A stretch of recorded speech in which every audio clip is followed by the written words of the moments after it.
Hello, everyone. Welcome to the News Browse News broadcast. Canadian NBA player Brandon Clarke, a forward for the Memphis Grizzlies, has tragically passed away at the age of 29. The team made the announcement on Tuesday afternoon. Clarke, a native of Vancouver, spent his entire 7-year NBA career with the Memphis Grizzlies, making a significant impact on both the team and the broader Memphis community. In a statement released by the team and reported by City News Everywhere, the Grizzlies expressed their profound sorrow, saying, "We are heartbroken by the tragic loss of Brandon Clarke. Brandon was an outstanding teammate and an even better person whose impact on the organization and the greater Memphis community will not be forgotten. We express our deepest condolences to his family and loved ones during this difficult time." According to Newswire.ca, NOVIPRO, in partnership with Leger and IBM, has released its 10th annual IT Trends Report, marking an inflection point for Canadian organizations.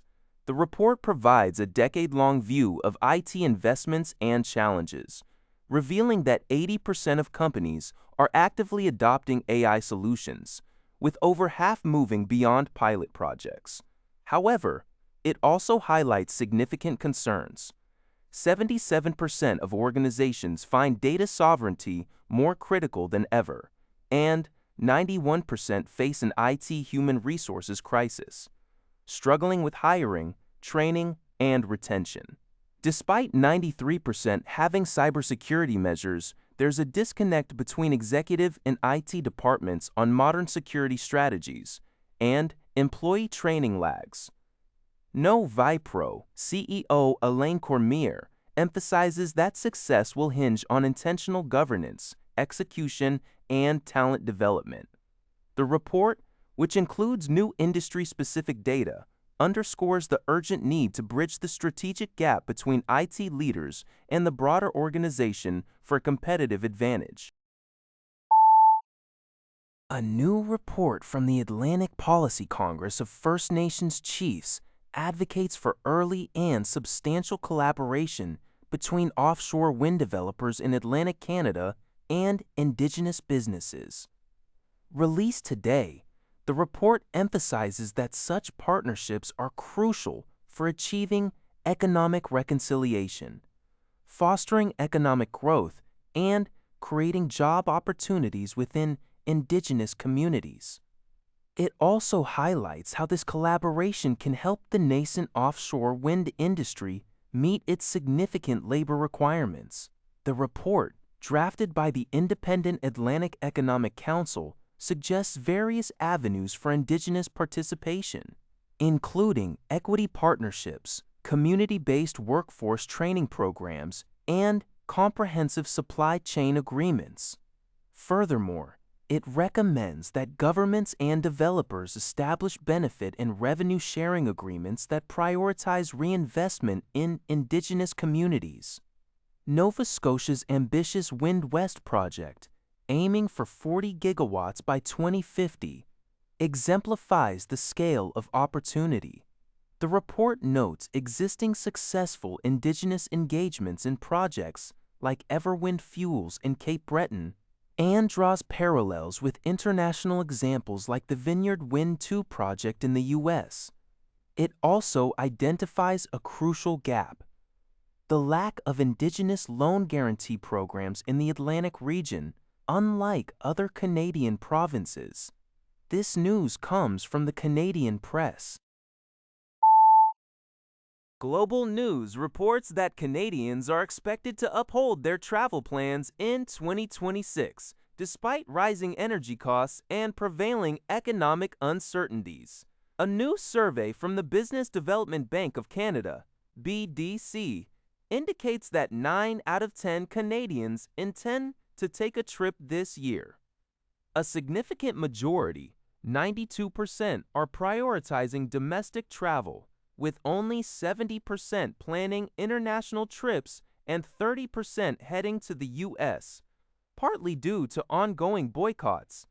This preference for staying within Canada is seen as a cost-saving measure that could substantially benefit the national economy.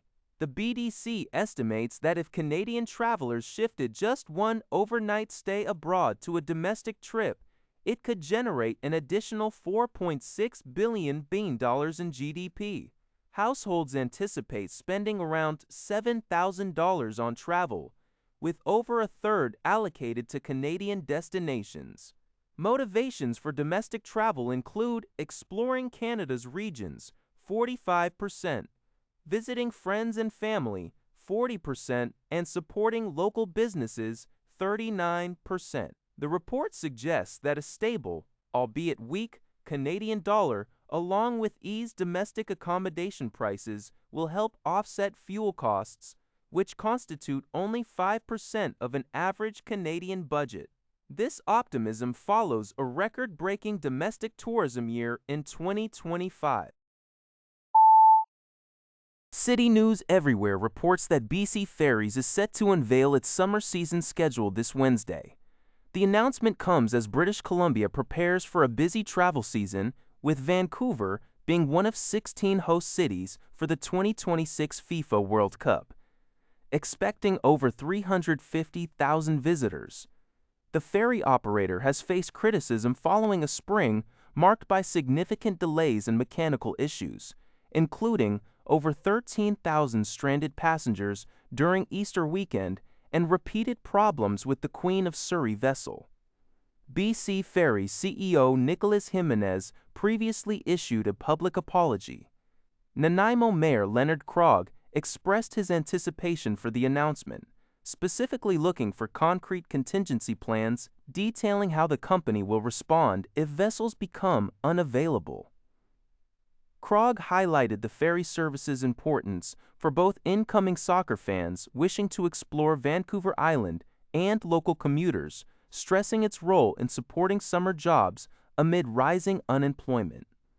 He hopes BC Ferries avoids making promises it cannot keep, prioritizing certainty for passengers planning their holidays. Clarke believes the public nature of the press conference signals BC Ferries' acknowledgement of public frustration.